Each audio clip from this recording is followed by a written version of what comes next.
ponernos dentro del esquema de trabajo, recordar que estamos trabajando el contenido del derecho a la tutela jurisdiccional.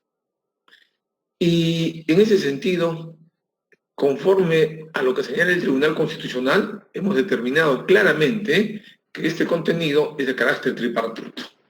Y por ende, entonces, consecuentes con el desarrollo jurisprudencial del TC, reconocemos como contenido de este derecho, número 1, al acceso a la jurisdicción, número 2, al debido proceso, y número 3, a la efectividad de las sentencias. Bien.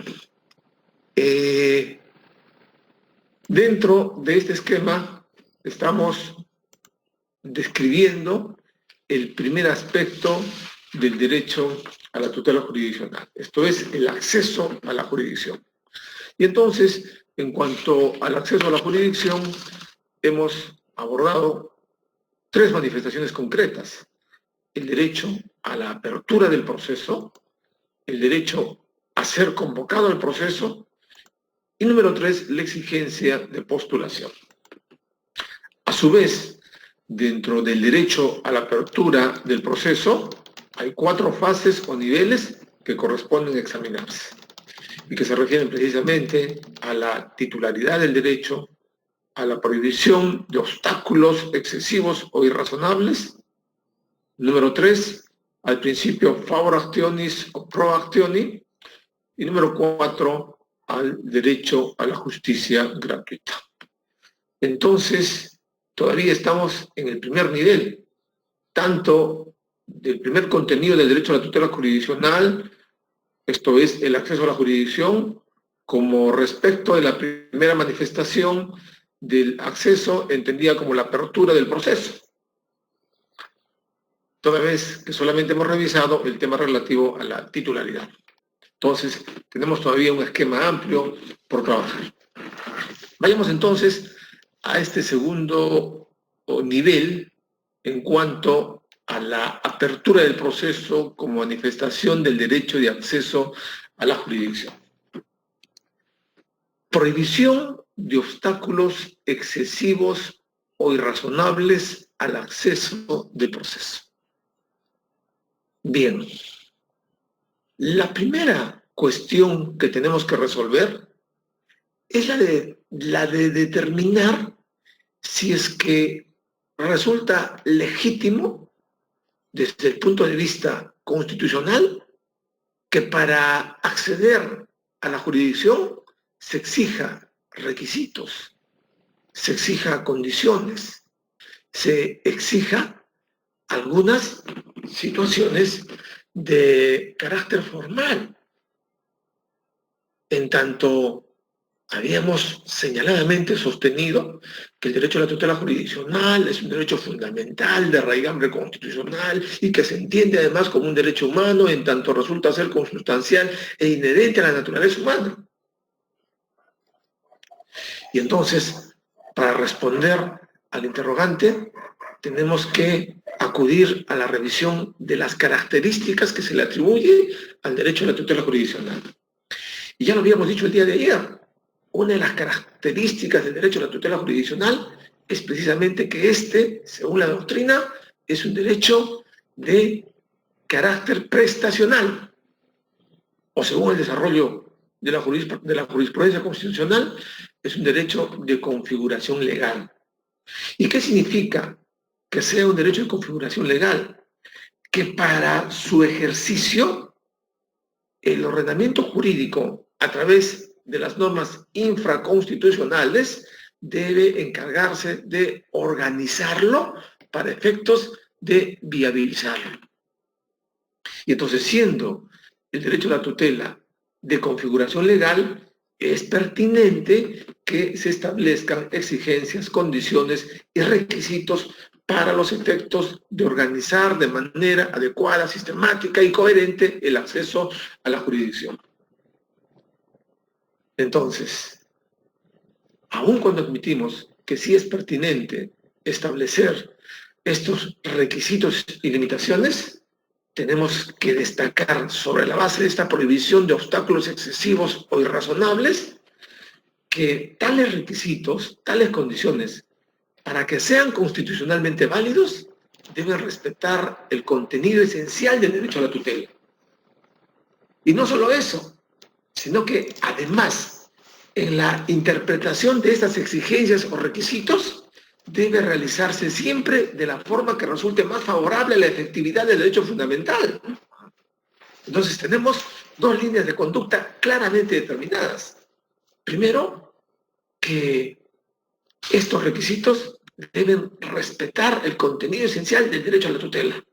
Y el respeto del contenido esencial del derecho a la tutela será precisamente a través de la prohibición de generar requisitos, exigencias, condiciones que resulten excesivas e irrazonables.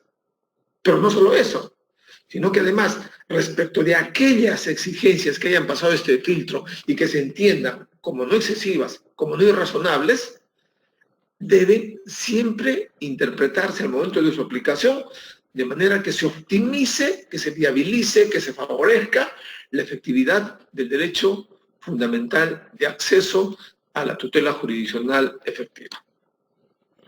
Esto quiere decir entonces que se afecta el derecho de acceso al proceso por normas que impongan requisitos impeditivos u obstaculizadores de acceso. Entonces, si estas trabas resultan innecesarias, excesivas, carecen de razonabilidad o proporcionalidad respecto a los fines que lícitamente persigue el legislador, entonces son manifiestamente contrarias a este principio y valor constitucional. Es importante tener presente que nuestro código, precisamente en garantía del desarrollo constitucional, del acceso a la jurisdicción en cuanto se refiere a esta parte de la prohibición de establecer obstáculos excesivos o irrazonables, ha diseñado una norma interesante a la que hemos hecho referencia el día de ayer.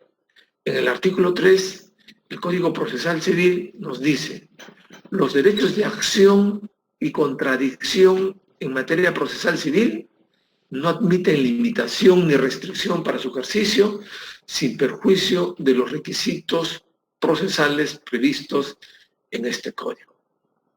Esta es una norma fundamental, esta es una norma trascendente y relevante para verificar el diseño de las exigencias para acceder a la jurisdicción. En buena cuenta, para determinar si los requisitos para proponer válidamente una demanda a través de la cual accedemos a la jurisdicción, en realidad son compatibles con la dimensión constitucional de este derecho. Y esta norma que se encarga de desarrollar, esta norma de desarrollo constitucional, nos dice dos mensajes, nos trae claramente dos mensajes.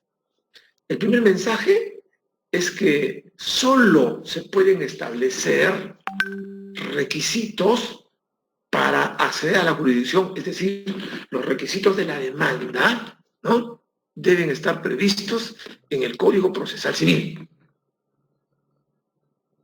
que nosotros conocemos y que aparecen contenidos en el artículo 424, 425 y 427 y como requisitos generales y en otras normas como requisitos especiales. Pero el segundo mensaje importante que tenemos que identificar a partir de esta regla importante es que los límites o las restricciones para el ejercicio del derecho de acción y contradicción no pueden provenir de otras normas que no sean del propio código o que no sean de normas de similar rango, de similar categoría. Estos dos mensajes que nos trae esta norma de desarrollo constitucional nos permite entonces pronunciarnos sobre algunas decisiones jurisdiccionales en donde se declara inadmisible, por ejemplo, cuando se señala o se dice que no se ha cumplido con pagar el recibo de tasa judicial por ofrecimiento de medios probatorios. Única razón, único motivo para declarar la inadmisibilidad de la demanda. O cuando se dice, por ejemplo, que se ha acompañado como medio probatorio el contrato de fecha tal, el mismo que no aparece, ¿no? En original o en documento autenticado. O cuando se dice, por ejemplo, que el abogado no ha acreditado tener la habilitación correspondiente del Colegio de Abogados. Bueno, situación que felizmente hoy en día ya ha sido desterrada por un pronunciamiento de INDECOP, ¿no? Pero si son únicamente esas las situaciones que justifican el rechazo de la demanda o la inadmisibilidad de la demanda confrontada con la dimensión constitucional del derecho de acceso a la tutela y de la norma de desarrollo que aparece contenida en el artículo 3, supera el test de razonabilidad? Y yo creo que la respuesta es evidentemente no. Porque en el caso del pago de una tasa judicial, ¿quién crea la tasa judicial como exigencia? ¿No es acaso una resolución administrativa del Poder Judicial? ¿Puede una resolución administrativa establecer un requisito, una limitación, una condición, una exigencia para acceder a la jurisdicción a través de la demanda? Y entonces la respuesta es no, evidentemente. Según el claro mensaje que emana esta norma que estamos comentando. Claro, de hecho es una obligación que sea impuesto al demandante. Pero no se puede supeditar el ejercicio del derecho a la tutela jurisdiccional al pago de esta exigencia que emana de una resolución administrativa. Un derecho fundamental, un derecho de primera generación, un derecho de raigambre constitucional no se puede supeditar a una exigencia que proviene de una resolución administrativa, por Dios. Y en todo caso, el órgano jurisdiccional debe viabilizar los caminos correctos para la exigencia de este pago, pero nunca supeditándolo al acceso a la jurisdicción, nunca declarando inadmisible la demanda, y peor todavía, declarando el rechazo a la demanda si es que no se ha cumplido con el pago de esta tasa judicial. Por eso nosotros decimos que si el único defecto en la demanda es la omisión en el pago de la tasa judicial, entonces tiene que admitirse a trámite la demanda. Y claro, en la parte final el juez dispondrá o requerirá que el demandado, o el demandante cumpla con pagar la tasa judicial por ofrecimiento de medio probatorio. Y le impondrá o le prevendrá seguramente una multa o algún apremio en caso de incumplimiento. Pero no sobreponer esta exigencia al derecho fundamental de acceso a la jurisdicción como materialización del derecho a la tutela. Ahora, en el caso de que la prueba sea acompañado en copia fotostática, no se ha acompañado el original, tampoco una copia legalizada. ¿Y dónde encontramos que esta sea una exigencia? En el inciso 9 del 424, cuando dice que la demanda debe contener los medios probatorios, y estamos infringiendo esta exigencia cuando acompañamos un documento en copia simple, ¿es o no un medio probatorio o una copia simple? Es un medio probatorio, es una prueba documental claramente expresa e inequívocamente señalada en el artículo 234 del Código Procesal Civil. Cuando el 234 se encarga de enumerar los medios probatorios de carácter documental, señala explícitamente que uno de ellos son las fotocopias. Y ese documento que obra en copia fotostática es una prueba documental, conforme lo señala, sin margen de duda alguna, en el artículo 234 del Código Civil. ¿Y por qué entonces restringir el derecho de acceso a la jurisdicción? Porque acompañamos un medio probatorio en copia. ¿Este es un problema de calificación o es un problema de valoración? Es evidentemente un problema de valoración del medio probatorio. Y por último, no podemos supeditar el acceso a la jurisdicción a esta situación formal, meramente formal.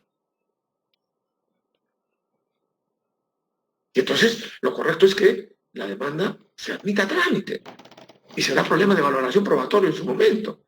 Y por último, el juez, ¿no?, a partir de esa fuente de prueba, está en aptitud de poder ejercitar una facultad, la facultad de oficio, de pedir que se incorpore el documento original,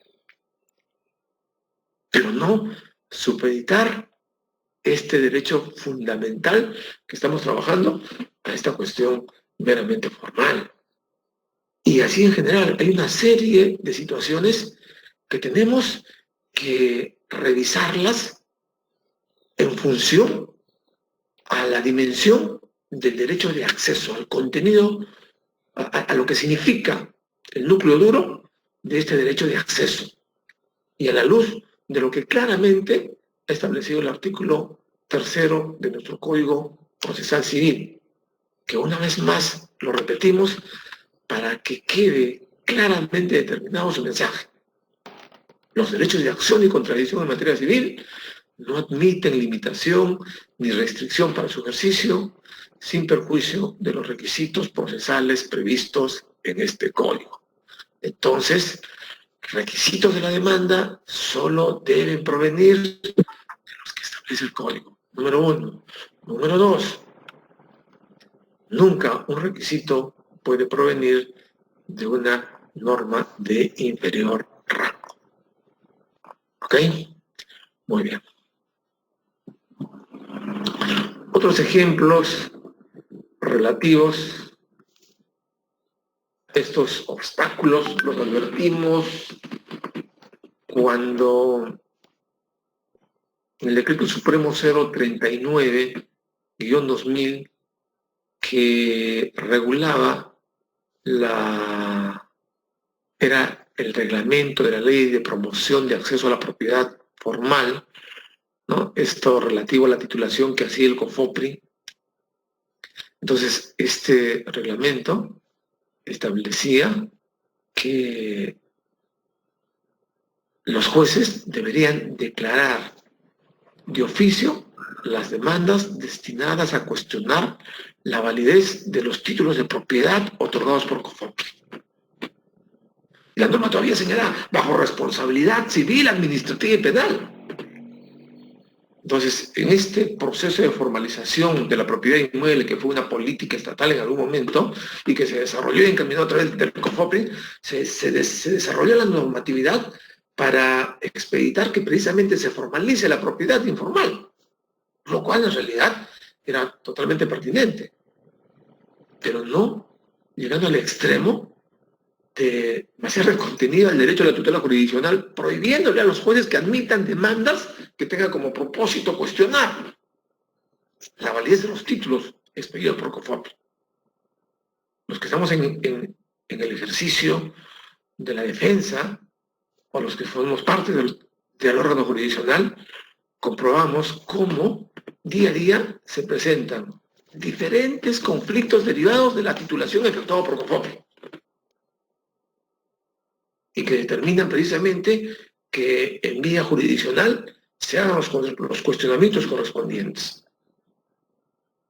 Entonces, negarle la intervención al órgano jurisdiccional para solucionar estos conflictos, para solucionar estas diferencias que emanan precisamente de esta modalidad de titulación, es un exceso, es un abrupto, es un absurdo que no resiste el menor análisis desde la dimensión constitucional del derecho a la tutela jurisdiccional en su contenido de acceso a la tutela.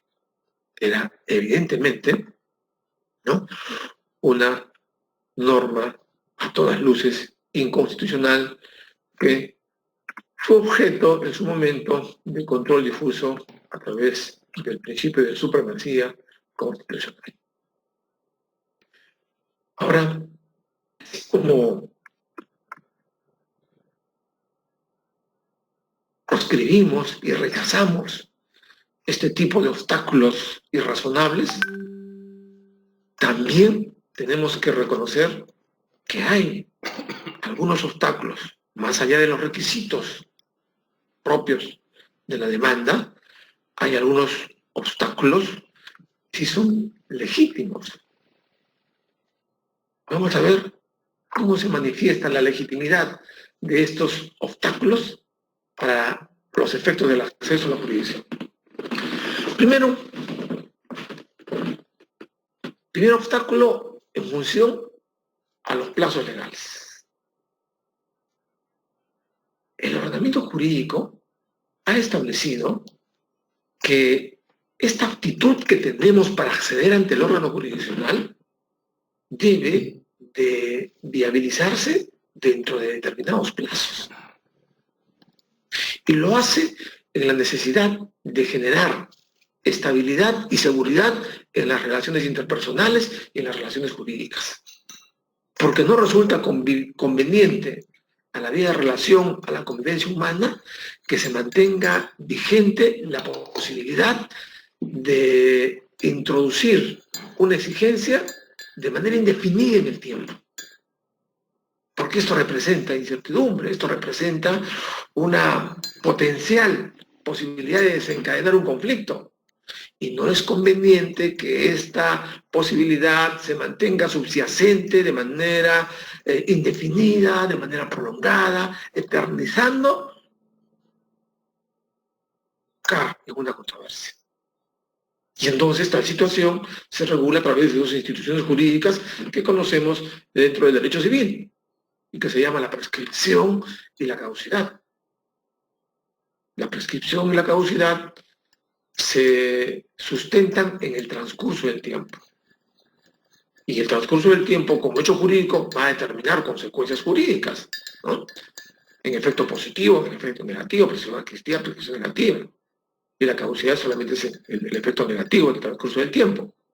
Lo cierto es que hay límites para acceder a la jurisdicción por razones de prescripción y por razones de caducidad, y tales límites encuentran perfecta justificación constitucional en la necesidad de garantizar la convivencia humana en la medida, como ya lo hemos dicho, que no puede prolongarse la incertidumbre ante la eventual posibilidad del desencadenamiento de un conflicto de intereses de manera permanente y eterna. Y así, por ejemplo, el artículo 339 del Código Civil nos dice que para demandar el divorcio sustentado en la causal de adulterio, si es que el cónyuge afectado, el cónyuge agraviado, el cónyuge ofendido conoce del hecho de adulterio, la demanda debe interponerse en el plazo de 6 meses. Caso contrario, caduca. El cónyuge solo tiene 6 meses para interponer su demanda.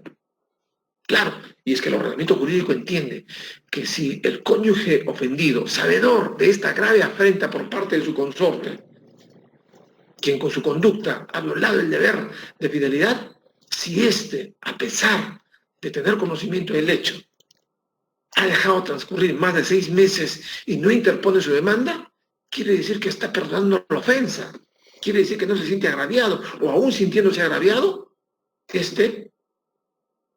tiene como interés inmediato preservar los intereses familiares. Y se sustrae así a la consecuencia de la disolución del vínculo matrimonial. Entonces, ¿qué duda cabe que uno de los obstáculos legítimos se viabiliza a través del cumplimiento de los plazos legales? Segundo, a través del establecimiento de trámites previos, de actividades preliminares. También resultan lícitos, legítimos desde el punto de vista constitucional, que en aras de organizar de mejor forma el acceso a la jurisdicción, se establezcan exigencias de cumplimiento anterior al inicio mismo del proceso, a la interposición de la demanda mediante el cual accedemos a la jurisdicción. Ejemplos claros y concretos de estos trámites previos los encontramos en la conciliación, en el agotamiento de la vía administrativa para los asuntos contenciosos administrativos. Y es que resulta legítimo que antes de acceder ante el órgano jurisdiccional se intente una solución consensual del conflicto conflicto y del problema a través del diálogo, a través de la conversación, en donde las partes puedan identificar sus necesidades e intereses y puedan satisfacer las mismas a través de una vocación o una predisposición de solución consensual. En los asuntos contenciosos administrativos, que duda cabe, es necesario que agotemos la vía administrativa con interposición de los recursos impugnatorios, porque se trata de garantizar que el órgano administrativo solucione de manera directa el problema que se plantea ante su instancia. Porque es probable que no sea necesario que entre el órgano jurisdiccional si el propio órgano administrativo, reconociendo un error, reconduce su posición y reconsidera la decisión, o en vía de apelación, modifica su decisión. Se trata de salvaguardar entonces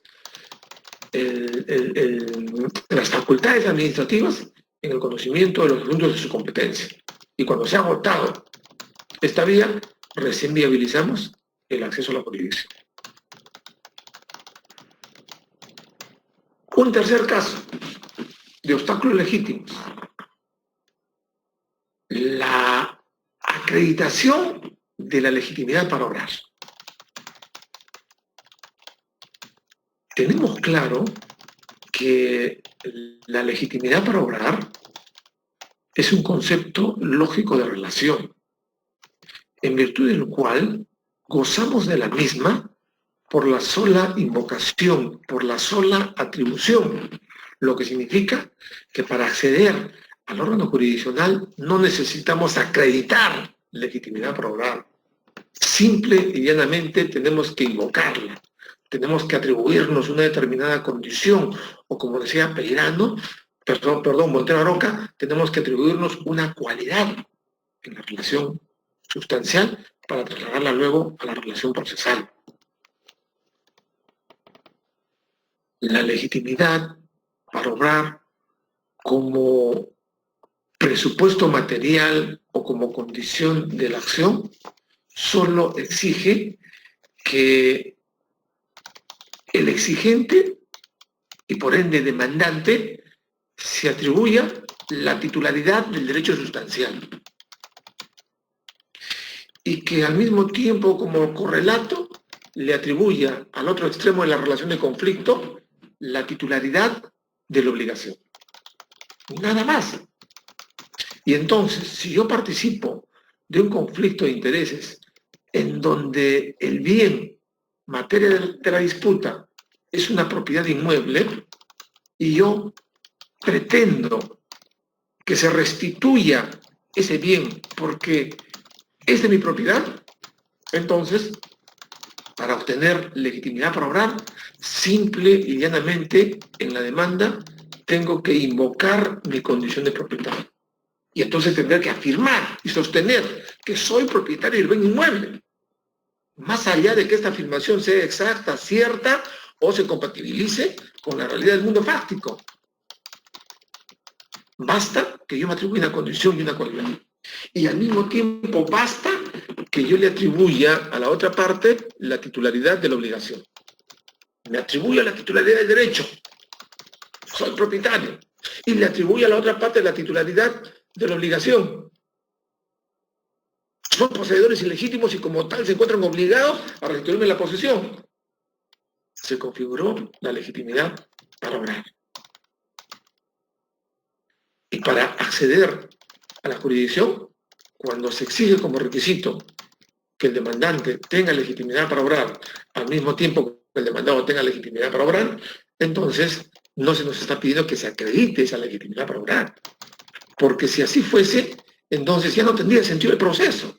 Si yo voy al proceso, interpongo demandas de reivindicación y me van a exigir que acredite a finitio, de manera categórica, contundente y fehaciente, mi derecho de propiedad, entonces ya para qué hay proceso.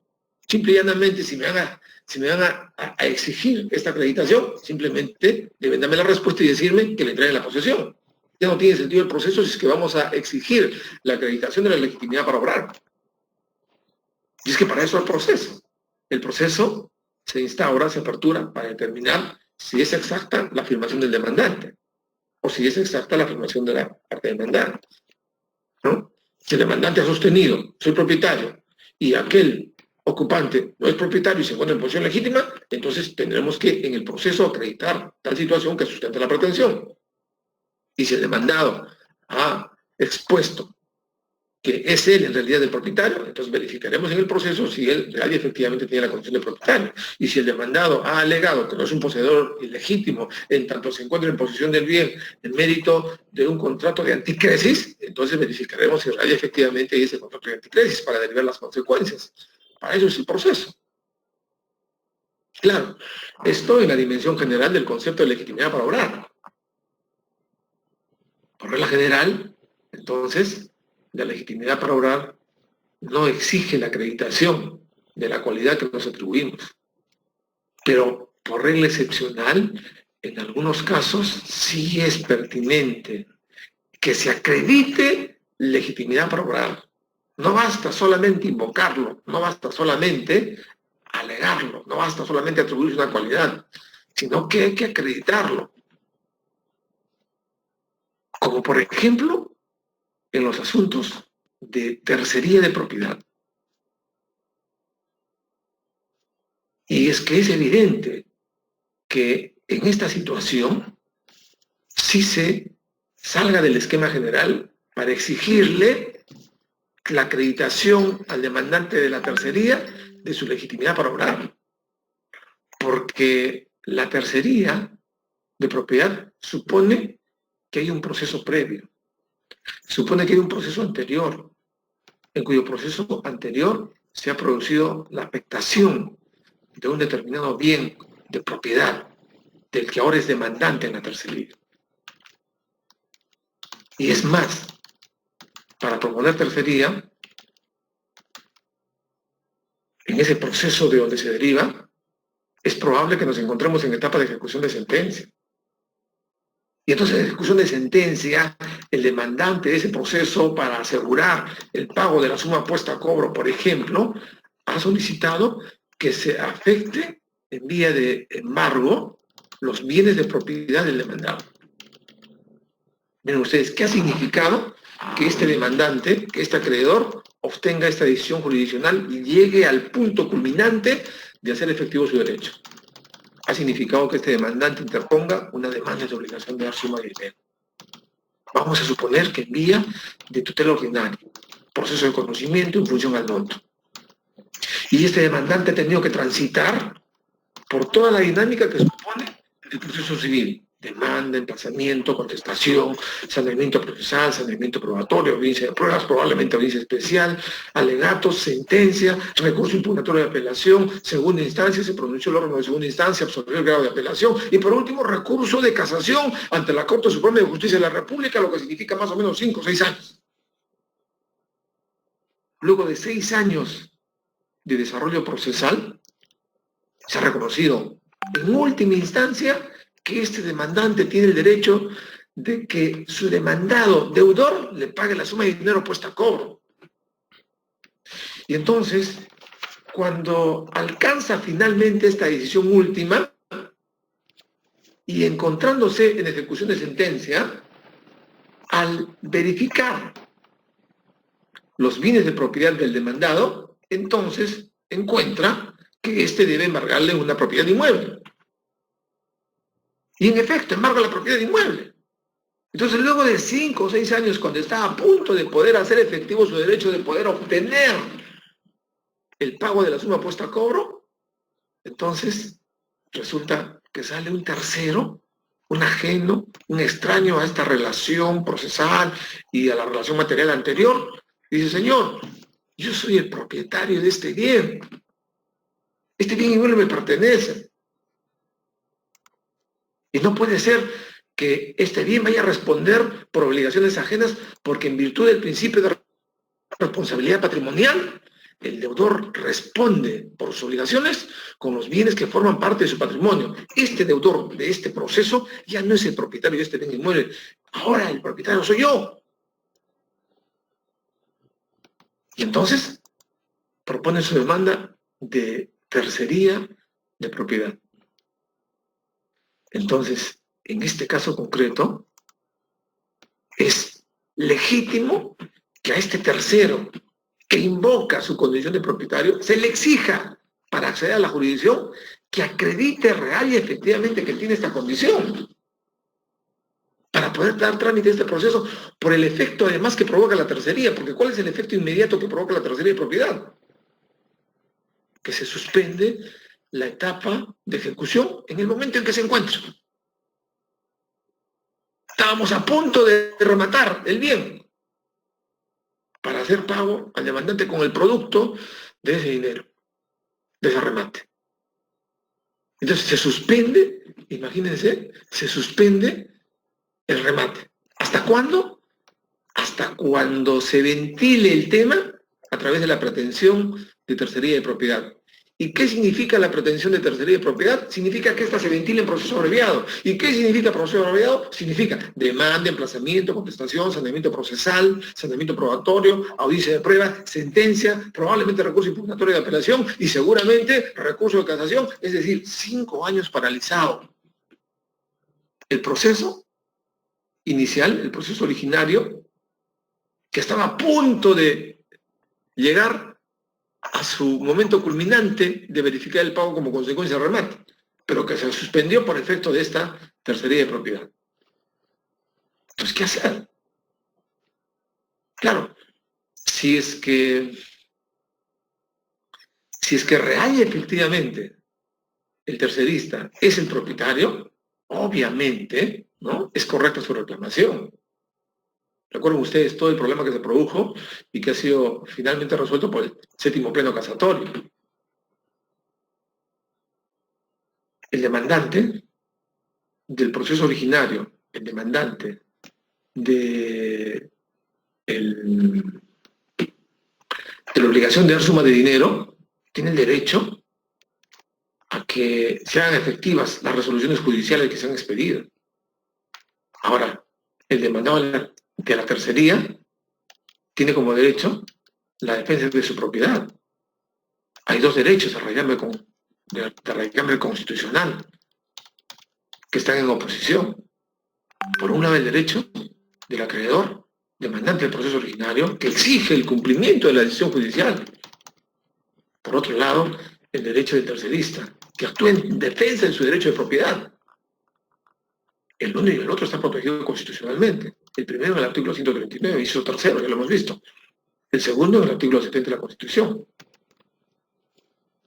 Y entonces, ante esa situación, tenemos que hacer una tarea de ponderación, y en esa tarea de ponderación, si vamos a optar, como lo ha hecho nuestro ordenamiento jurídico, de viabilizar el reclamo de este tercero a través de la demanda de tercería, tenemos que poner alguna exigencia, ¿no?, adicional para validar que este nuevo proceso produzca como efecto la paralización de la etapa de ejecución del otro proceso. Entonces, mínimamente tenemos que exigirle que acredite su derecho de propiedad, porque no podría ser, sería absolutamente irrazonable que funcione para este caso la legitimidad para obrar en su dimensión general, ¿no? Basta la sola atribución y por el solo hecho de que yo diga en mi demanda de tercería, señor, soy propietario, me van a admitir la demanda y consecuentemente me van a suspender el proceso. Eso no resulta razonable ni proporcional, ¿verdad? Entonces, hay algunos casos en donde la legitimidad para obrar tiene que acreditarse, pero estos son los casos excepcionales, porque la regla general, conforme al principio de iniciativa de parte que aparece contenido en el artículo 2 de nuestro Código Procesal Civil, nos dice que para el ejercicio del derecho de acción basta invocar legitimidad para obrar. Ojo, invocar legitimidad para obrar, no probar, no acreditar. Y por último, tenemos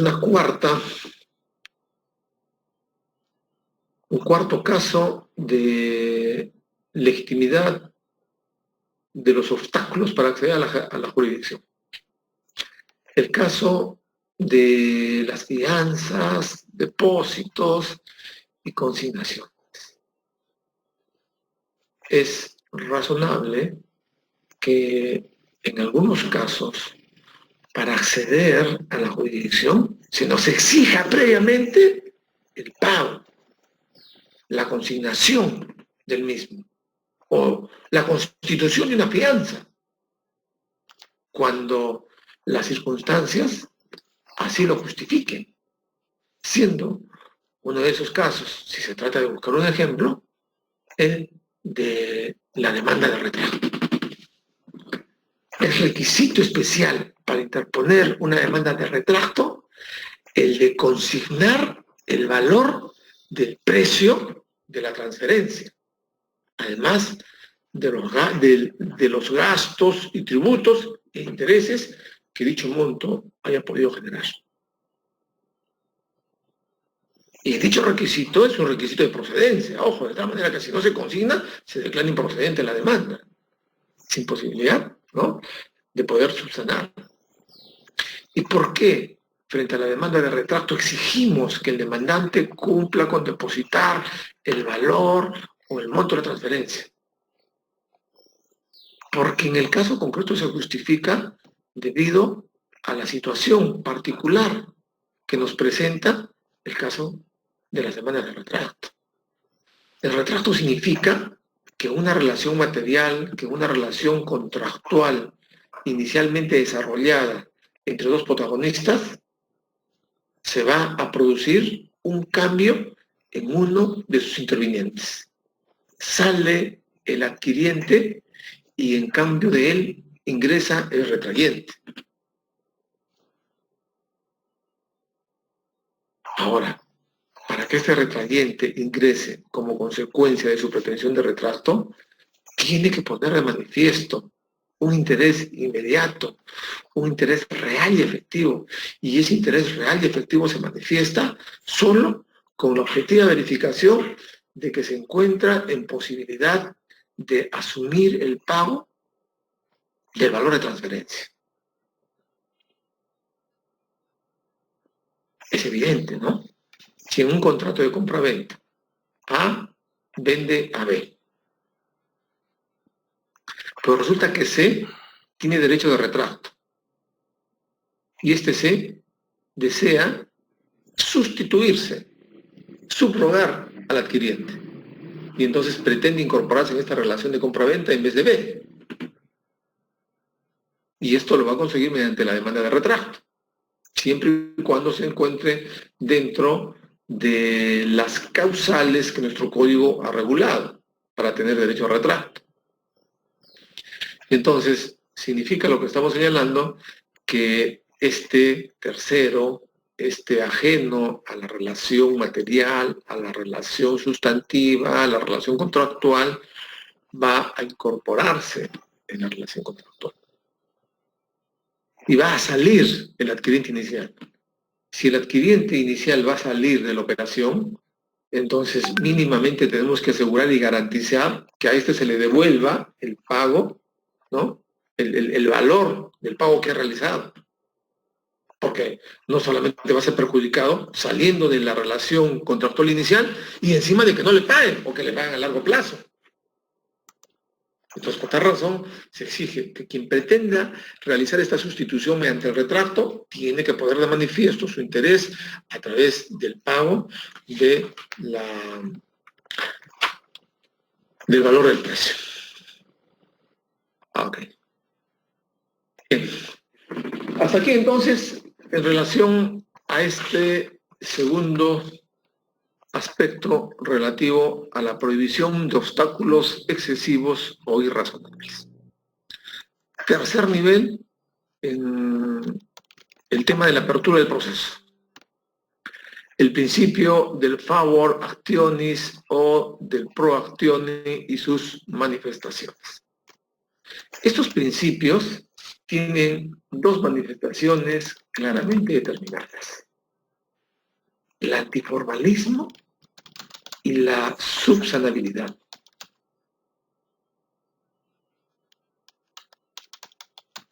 En una realidad judicial como la nuestra, en donde todavía quedan rezagos de este formalismo, de este ritualismo excesivo, Es importante trabajar cualquier cuestionamiento de ese tipo de comportamientos a través de estas manifestaciones del favor actionis y del pro actionis. El antiformalismo y la subsanabilidad son manifestaciones de desarrollo de la norma constitucional. Forman parte del bloque de constitucionalidad en aras de proteger el proceso, en aras de salvar el proceso. Y entonces es importante tenerlo presente para la defensa de las distintas situaciones procesales que se desarrollan a lo largo de la actividad jurisdiccional y que no sean objeto de invalidaciones, que no sean objeto de nulidades, a veces por situaciones mínimas, por situaciones intrascendentes, por situaciones de extremo ritualismo, que lo único que hacen es perjudicar seriamente el ejercicio de la actividad jurisdiccional. ¿Qué significa el antiformalismo? Primero, reconocer que nuestro código ha reconocido la validez de las formas y nos ha dicho el ordenamiento jurídico de desarrollo constitucional que para la adecuada ordenación del proceso se establecen formas y requisitos contenidas en una serie de reglas establecidas a lo largo de nuestro Código Procesal Civil en atención a lograr la seguridad jurídica. Estas reglas, estas formas contenidas en dichas reglas, en su cumplimiento no se deja al arbitrio de las partes, sino que son de obligatoria observancia. Y así se ha establecido en una norma principista, en una norma que se entiende como directiva, como postulado, como base sustancial del proceso. En el artículo 9 de nuestro Código Procesal Civil se dice lo siguiente: las normas procesales contenidas en este código son de carácter imperativo. Más adelante se dice, las formalidades previstas en este código son imperativas. Entonces, partiendo por esta premisa, necesitamos determinar, y si no se cumple con las formalidades, ¿cuál será la consecuencia? La nulidad. Y entonces acá entra en funcionamiento el antiformalismo como manifestación constitucional del derecho de acceso. El antiformalismo significa que debemos superar las formas y solo en tanto y en cuanto aquellas formas afecten gravemente el derecho de defensa, entonces tiene cabida una declaración de nulidad. Y para esto necesitamos determinar cuáles son las consecuencias del incumplimiento de las formas. Para determinar la consecuencia del incumplimiento de las formas, tenemos que previamente establecer si la formalidad incumplida es de orden público. Si es una formalidad de orden público, entonces esta va a afectar la validez del proceso. Entonces, la pregunta que surge de inmediato es la de determinar si todas las formalidades son de orden público. Y entonces algunos equivocadamente consideran que sobre la premisa de la primera parte del artículo 9, todas las normas procesales son de orden público. Y esta es una concepción equivocada, inducida por lo que dice el código. ¿Qué dice el código? Las normas procesales contenidas en este código son de carácter imperativo. Y como esta premisa normativa le señala a todas las normas procesales un carácter de imperatividad, entonces se asume automáticamente que son normas de orden público. Y esto no es exacto. Porque, ¿qué son? ¿Qué es el orden público? Para relacionarlo luego con las normas de orden público. El orden público no es más que el conjunto de principios fundamentales y de interés general, aun cuando no estén contenidas en normas concretas. Pero son principios en los que se apoya el ordenamiento jurídico, por cuya razón entonces debe observarse inderogablemente por todos, porque se refieren a principios basilares del ordenamiento social. Y no toda formalidad está vinculada a principios fundamentales y de interés en los que se apoya el ordenamiento jurídico.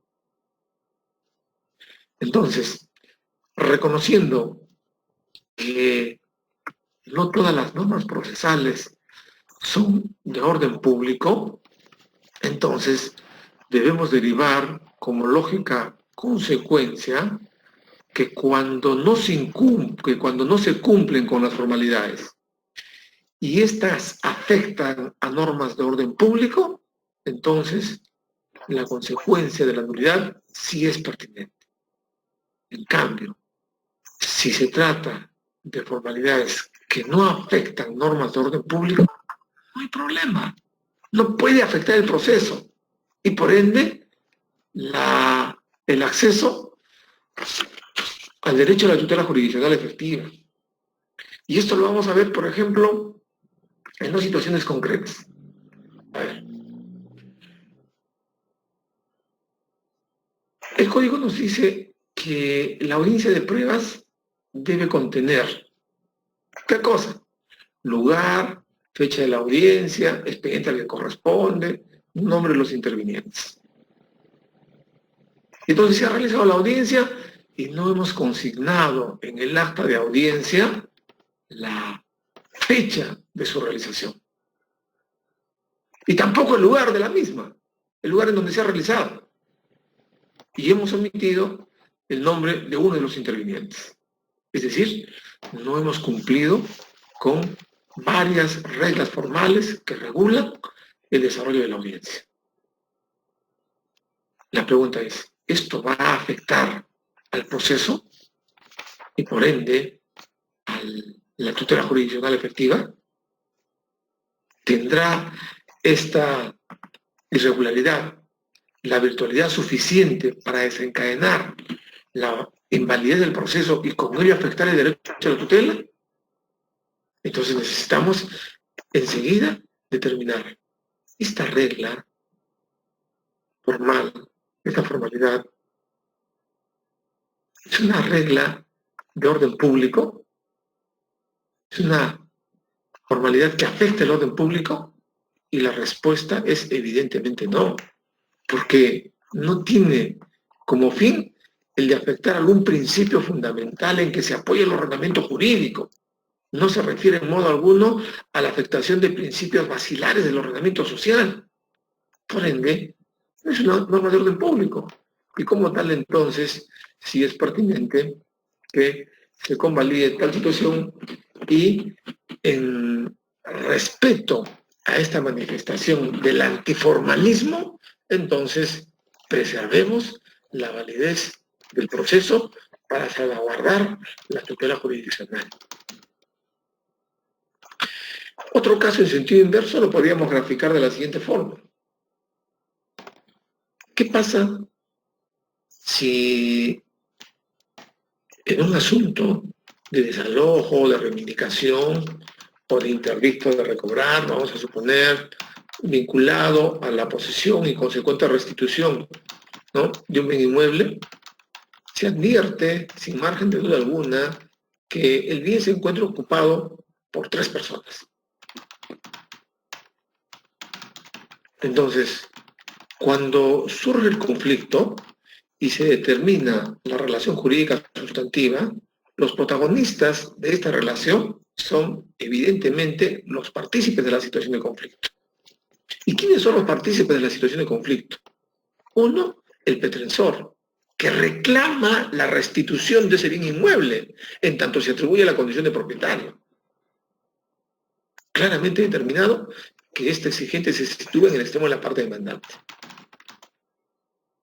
¿Quién más participa de la relación de conflicto? En el otro extremo participan de la relación de conflicto aquellos que se encuentran en la posesión del bien. Y estas 3 personas mayores de edad que se encuentran en posesión del bien son entonces a quienes se les debe exigir precisamente la restitución. Y entonces la relación de conflicto queda configurada por la participación de los unos y los otros en el extremo de la parte exigente y en el extremo de la parte exigida, en tanto todavía estamos en la relación sustantiva, en la relación material. Y entonces cuando se traslada la exigencia ante el órgano jurisdiccional y este que se atribuye la propiedad plantea la demanda de reivindicación o desalojo, entonces es evidente que debe interponer la demanda en contra de los 3 para garantizar válidamente una de las condiciones de la acción, vale decir, la legitimidad para obrar. Y entonces, si llegamos al momento de sentenciar este caso y advertimos que la demanda solo se ha interpuesto en contra de uno, quiere decir que el proceso ha puesto en evidencia, seguramente a partir de la inspección judicial, que este bien se encuentra ocupado por 3 personas y que esta ocupación, seguramente por el análisis de otro medio probatorio, se encuentra en posesión por estas 3 personas desde un momento anterior a la interposición de la demanda. Y por ende los 3 han tenido que ser demandados. Y entonces acá hay un efecto de forma. Un efecto de forma en relación vinculado a la relación jurídica procesal. Entonces, este defecto de forma relativo a la relación jurídica procesal afecta el sistema jurídico y por ende la estructura y el funcionamiento de la sociedad. Y la respuesta es contundente. Afecta el sistema jurídico, en tanto el sistema jurídico proclama como uno de sus valores fundamentales el ejercicio del derecho de defensa. Toda persona tiene que ser objeto de un proceso judicial para que en su contra sea efectiva un mandato judicial, una sentencia judicial. Entonces esto afecta definitivamente a las estructuras y el funcionamiento de la sociedad. Y por ende entonces sí resulta consecuente o pertinente la sanción de la nulidad. No cabe aquí promover antiformalismo.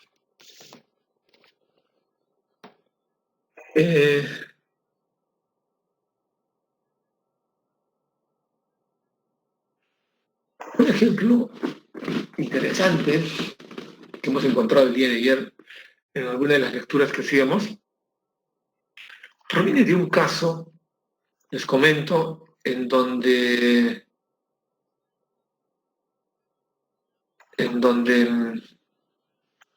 se había interpuesto una demanda de indemnización por daños y perjuicios. Como ustedes saben, para obtener interés para obrar, a fin de determinar la necesidad actual, inmediata e irreemplazable de tutela jurisdiccional, la ley ha regulado que previamente debemos transitar por una etapa anterior, por una etapa previa, determinada por la conciliación extrajudicial. Antes de interponer demanda, antes de acudir ante el órgano jurisdiccional, tenemos que intentar la solución consensual. Y entonces resulta que en un asunto determinado,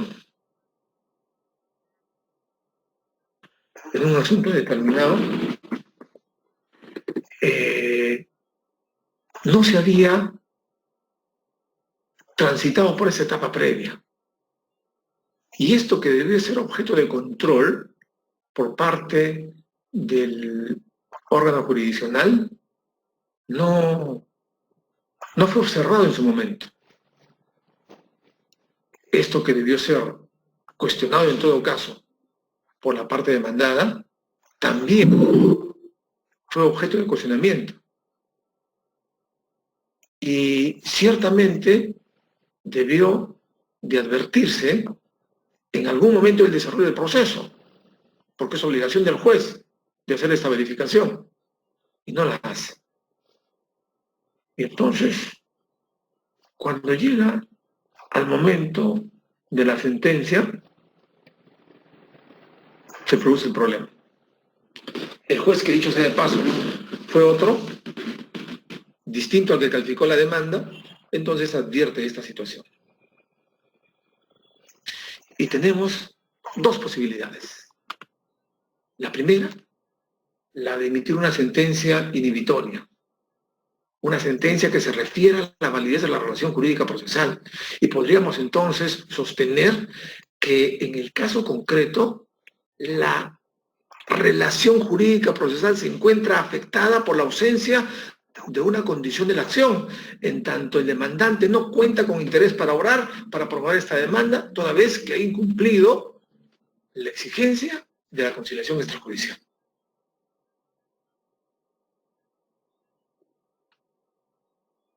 Otra opción podría ser la de, si bien es cierto, reconocemos que hay un defecto a nivel del interés para obrar, privilegiar y sobreponer el derecho a la tutela y, a pesar de este defecto, emitir sentencias sobre el fondo del asunto controvertido,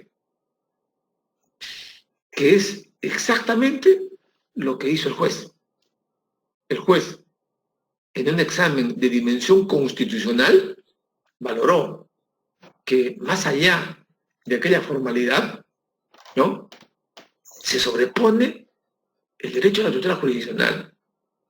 El derecho a la tutela jurisdiccional en cuanto al pronunciamiento que el órgano jurisdiccional debe emitir frente a los asuntos que se les plantea en sede. Y desarrolló precisamente el antiformalismo. ¿Este es un defecto de forma? Sí, es un defecto de forma. Ahora, ¿este defecto de forma afecta la validez de la relación jurídica procesal? Sí la afecta. ¿Afecta el sistema? Sí la afecta. Pero no es posible, y acá desarrolla el antiformalismo, que esta situación se ponga de manifiesto en la etapa culminante del proceso, en el momento de la sentencia. Esto ha tenido que ser controlado al momento de la calificación, o en todo caso en el tratamiento del proceso. Pero luego de haber transitado 5 años de proceso judicial, no le podemos decir a la parte demandante, tenías que acudir a una conciliación previa.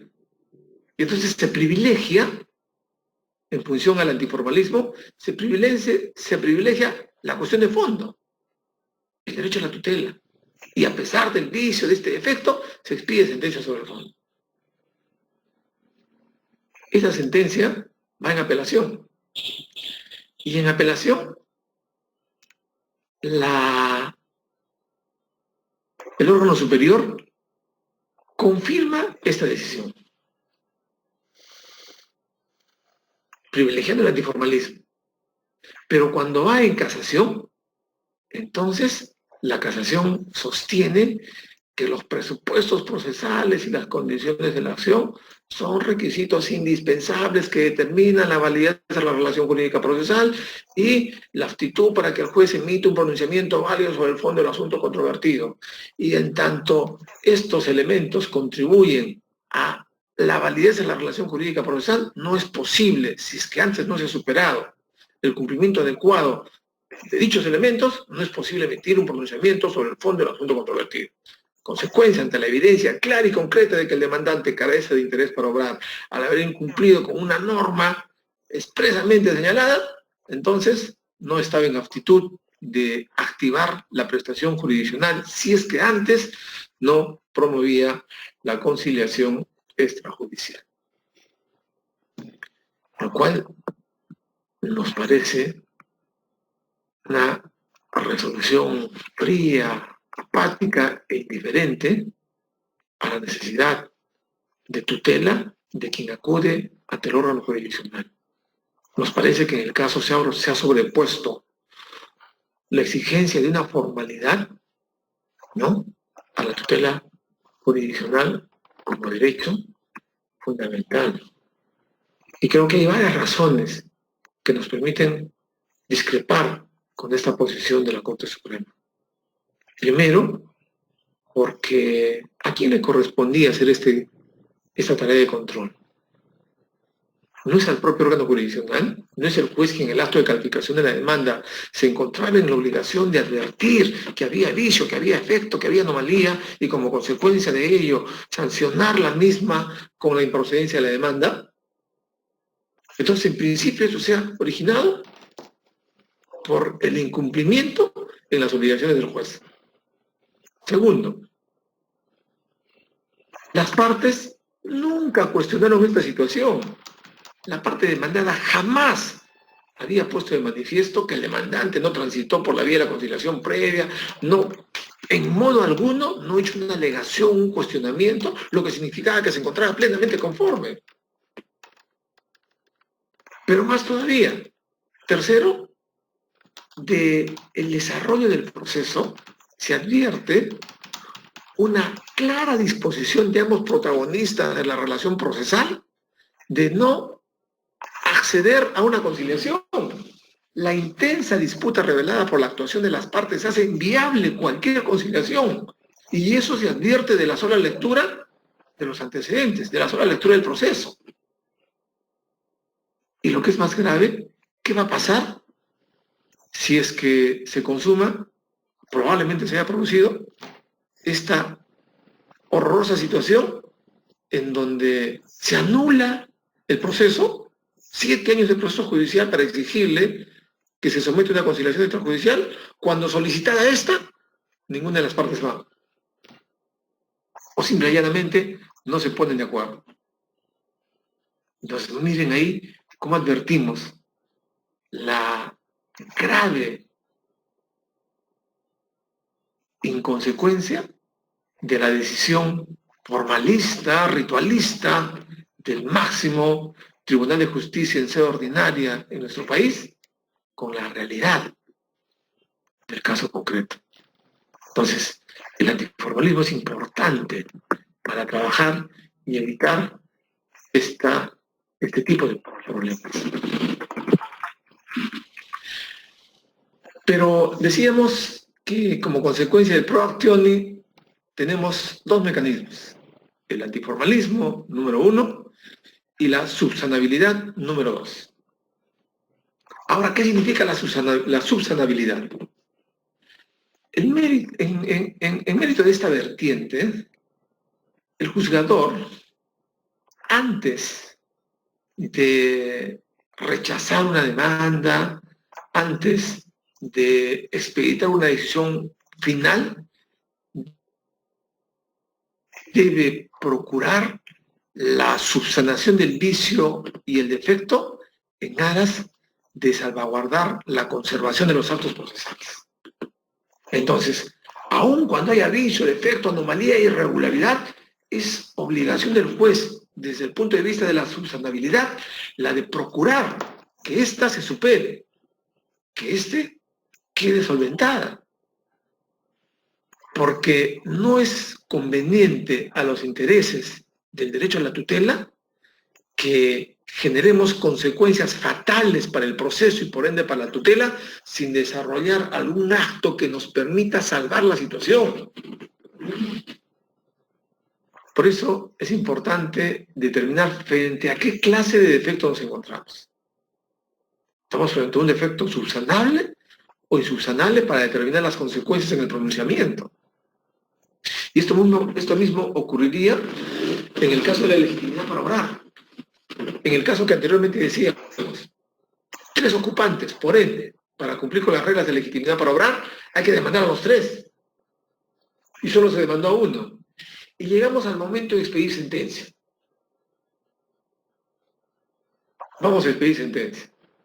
Si realizamos una aplicación matemática de la ley, vaciando de contenido a la normatividad y reduciéndola a una mera fórmula matemática, seguramente vamos a emitir una decisión conforme a lo que señala el artículo 121 del Código Procesal Civil, que nos dice que la sentencia es aquella que resuelve el conflicto declarando el derecho que corresponde a las partes o que se refiere a la validez de la relación jurídica procesal. Entonces, si llegamos a la sentencia advirtiendo que solamente se ha interpuesto la demanda en contra de un ocupante y no encontré los tres, entonces vamos a decir, hay vicio, hay defecto y se declara improcedente la demanda por este defecto a nivel de la legitimidad para obrar. Con lo cual concluimos el proceso. ¿Y esto no es acaso subsanable? Es más, no nos ha proporcionado el propio ordenamiento jurídico las herramientas para que frente a esta situación materialicemos esta dimensión de subsanabilidad de los actos procesales, cuando claramente el artículo 95 nos establece la posibilidad de integrar la relación jurídica procesal. Entonces, en vez de expedir una sentencia que concluya con el proceso a través de un pronunciamiento de carácter inhibitorio, ¿por qué no subsanar? Sí se puede subsanar. Y a eso se refiere precisamente la subsanabilidad, a que el juez debe desarrollar una actuación activa, dinámica y protagónica con tendencia a la conservación de los actos procesales. Entonces, para evitar que se caiga todo el proceso y lo que es peor, que se emite una sentencia inhibitoria, es decir, que se mantenga vigente el conflicto y el problema, entonces resulta totalmente pertinente de que el juez integre la relación jurídica procesal. Es decir, evitamos emitir sentencia, integramos la relación jurídica procesal, suspendemos el proceso hasta que sean emplazados estos otros dos ocupantes, les permitimos ejercitar su derecho de contradicción si estos ofrecieran pruebas, conforme a lo que dice la propia regla del artículo 95, entonces si estos ofrecieran nuevos probatorios susceptibles de actuación, entonces se convoca a una audiencia complementaria. Hacemos la audiencia complementaria para todos los nuevos probatorios y nuevamente estamos en aptitud de emitir sentencia.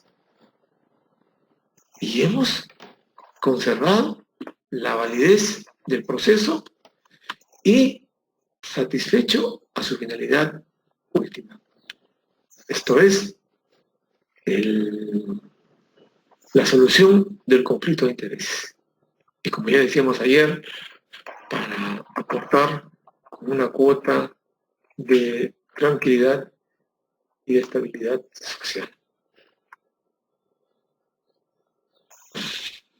Entonces, este es el tercer nivel o la tercera fase en cuanto a la apertura del proceso, en cuanto al derecho a la apertura del proceso. Recordamos entonces, en cuanto a la apertura del proceso, hemos reconocido los siguientes niveles. Número 1, la titularidad. Número 2, la prohibición de obstáculos excesivos o irrazonables. Número 3, el favor actionis, a través del antiformalismo y de la subsanabilidad.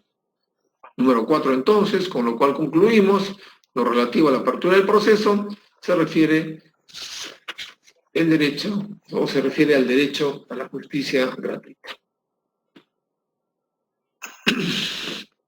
Bien, y con esto vamos a hacer un pequeño receso. El derecho a la justicia gratuita. Este es un tema importante, porque nos va a permitir resolver si resulta legítimo desde el punto de vista constitucional que se nos exija el pago de determinados conceptos que se conocen como tasas judiciales o aranceles judiciales. Primero, tener claro que el derecho de acceder al proceso a través de su apertura podría quedar sin contenido si es que a quienes carecen de recursos económicos no se les reconoce el derecho a la justicia gratuita.